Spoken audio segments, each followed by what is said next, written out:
also put our resales contract to see if my book would be a perfect fit for your location. If it is, I hope it is. I hope to get to hear back from you soon, and I look forward to working with you. Enjoy. Chapter 1. The Forbidden. Brody Dabney, a wealthy man, was engaged to Amahle Jackson. He pledged to support equal pay for women, an end to racial injustice, and support for the impoverished. His speeches reflected his commitment to a better tomorrow. Get up. Brody glares down at Amahle. Her long, curly hair was matted with blood and tears. She had had enough. Since 18, she searched and hoped to find a love like her parents had, for a man to touch her with genuine love. Yet all she saw were lies, pain, and betrayal. She truly believed she could love through rejection and abuse, and one day, love would love her back. However, it had not happened. She had given up a lot, hoping to be loved. She had no more to give. She used all her strength to push herself to her feet. "I'm done with you," Amahle shouted, hoping that someone outside their penthouse suite would hear. Brody lunged at her, using his fist to knock her to the ground. He then straddled her, wrapping his large hands around her neck. Amahle did her best to fight back. She clawed at his skin until the blackness took over and her body became limp. Somewhere in North Florida, his amber eyes peered into the inky darkness of the night. Something just didn't feel right. Tokoda could feel it in the sharp, cool evening breeze. Although the air was colder this time of year in North Florida, there was a dark chill in the atmosphere that caused the pores on Tokoda's arms to rise. As a warrior and guard, he used all of his 7 senses to protect his people. Tokoda rose to his feet, feeling the solid ground beneath him. His broad frame commanded respect, with his impressive 6-foot stature. He was known among his tribe as a master of hand-to-hand combat, and his skill was unmatched among the warriors of his generation. His long, jet-black hair is neatly pulled back from his well-sculpted face, and his dark skin protected him like a cloak in the darkness. He felt a presence approaching, but he couldn't make out what it was. He stepped out of the shadows, and the full moon illuminated the treetops of the forest. Tokoda felt a chill run down his spine as a sense of foreboding filled the air. He took in a deep breath. He could just about smell the stench of death floating in the air. The forest seemed to agree. An ominous mist seemed to drift through the air. The old trees sensed a looming dread. Tokoda's heart skipped a beat when he heard the unfamiliar sound, so he quickly found a spot to hide from where he could investigate the source of the noise. The crackling of dry, dead leaves beneath heavy boots could be heard. Tokoda peered through the branches and leaves of his hiding place and observed a man carrying a woman's limp body through the woods. The stranger stopped at a clearing just 30 feet away from where Tokoda stood guard. He dumped the woman's body on the ground and then walked away. Tokoda was confused by this man's actions. He had seen shady things in the forest before. This was different, darker, menacing. The victim had an unusual air about them. Tokoda watched carefully, weighing his options.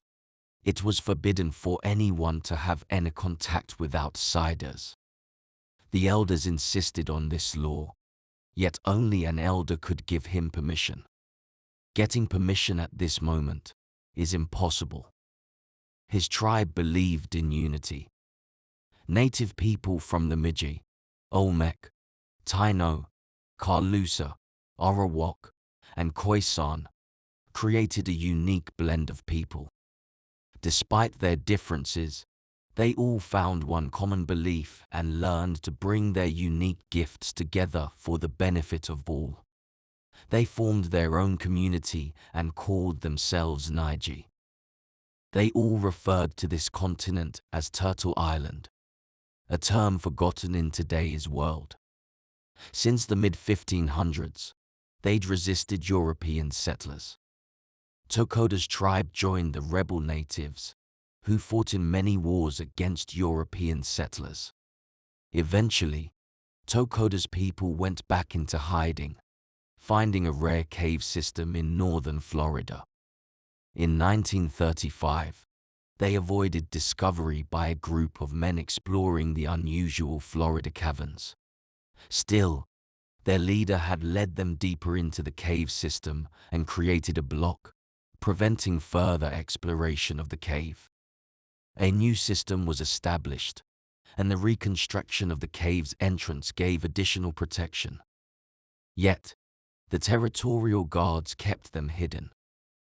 Despite the well-established system, it's only a matter of time before they are discovered. The year is 2018. It was imperative for Tokoda to not allow the outside world in. Tokoda, however, could not keep his mind from thinking of this strange woman. He could sense she was still alive, but just barely. Maybe he just needed to help put her out of her misery. His instincts told him to sit still, so he did. The strange man brought back a shovel and other unknown items. It took the stranger an hour to dig a 2-foot-deep grave, remove the victim's clothing and place the body in the grave. He covered the grave with dead leaves and then left an indent on a nearby tree to mark the burial site. He picked up the shovel from his victim's clothes and began walking in Tokoda's direction. Tokoda's heart raced, and he wondered if he would have to confront this monster. He had to protect the entrance of the cave. This was his job. It was his shift to protect the cave entrance from any wanderers. This man was getting too close to Tokoda's liking. Just as Tokoda was about to stand and attack, the stranger stopped and abruptly dug a second, shallow grave, and threw the shovel and clothes into it. He covered it with his bare hands and finished it up by covering it with dead leaves. Tokoda watched as the man walked away, disappearing into the woods. He listened carefully and heard a loud drawl and then a low rumble. He saw lights appear, back away from the forest, and then disappear into the darkness. Tokoda waited until the sound completely went away. He stepped out of his protective space and peered over at the gravesite. Something was not right. He suddenly realized what had been missing. It was the spirit of death. The elders had told him about it. This meant the will to live is strong. He admired this and could not resist the desire to rescue her. He ran to the small mound of dirt, and the smell of freshly turned soil filled his nostrils.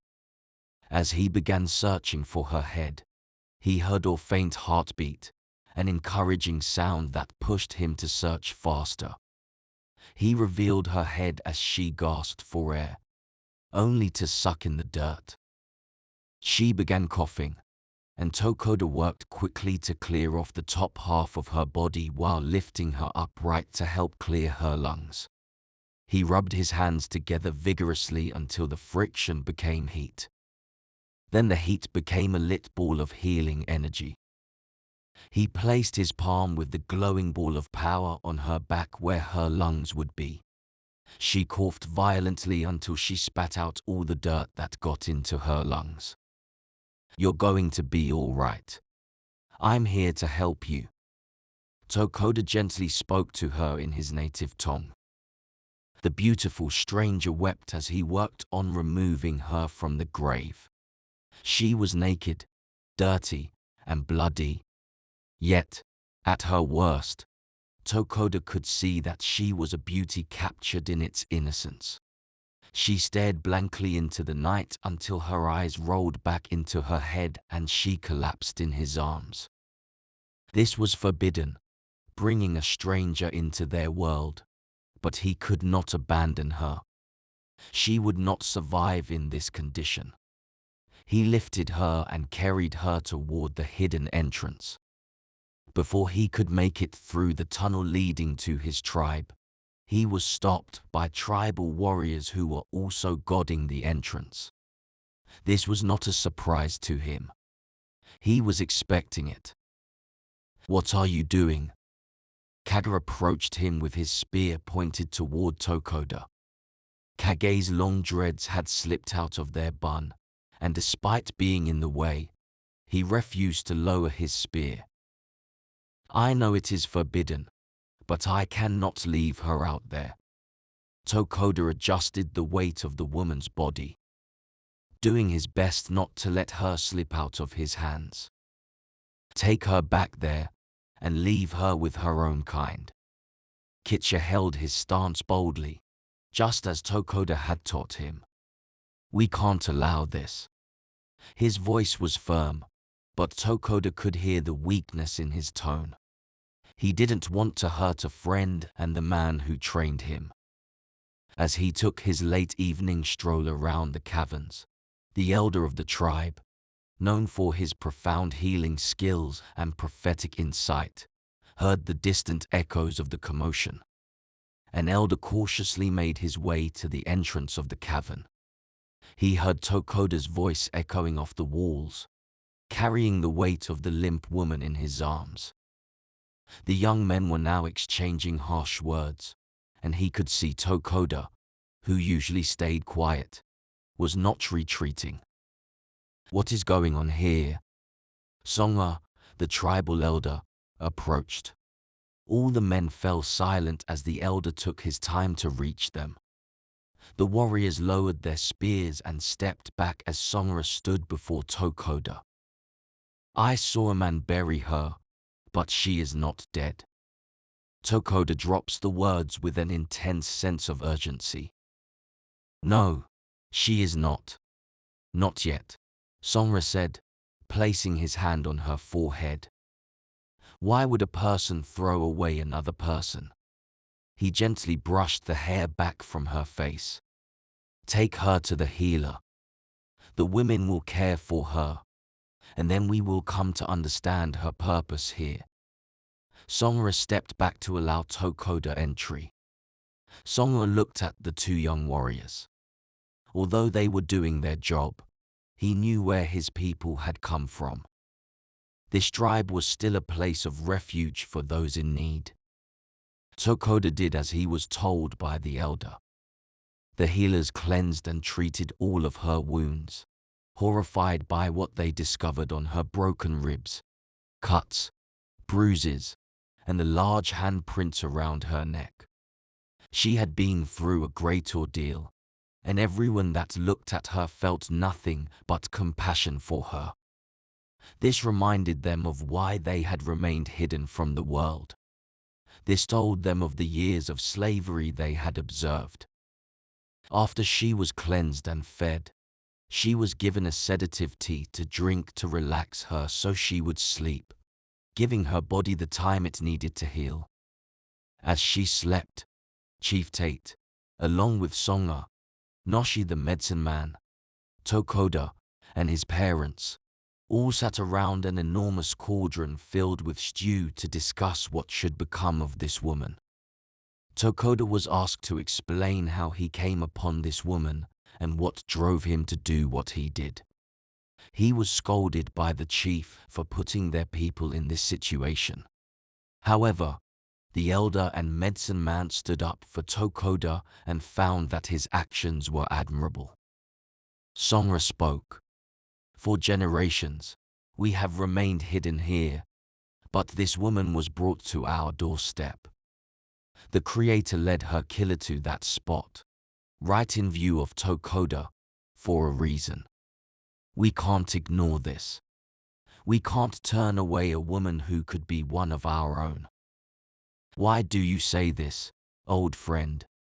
Chief Tate locked eyes with the elder, confused by his words.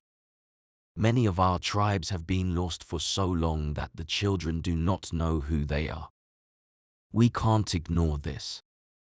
The Creator brought her here and instructed Tokoda to take her in. We must obey. It's because of the past disobedience that we are scattered and lost. Songa looks at the faces of the men before him. She is a young woman who has been through a lot. If we send her out into that world, she will be killed. Noshi, the medicine man, now spoke. If we adopt this woman, who will be her parents? Who will teach her our ways and accept her as one of their own? Noshi looked toward Tokoda's parents, but both looked away, avoiding eye contact with him. I will take her as my daughter. I will teach her our ways. Songa, the elder, spoke up, breaking the odd silence. Your wife has passed on. You are old. How will you take on the responsibility of this woman who is not a child? Chief Tate raised his thick, grey brows.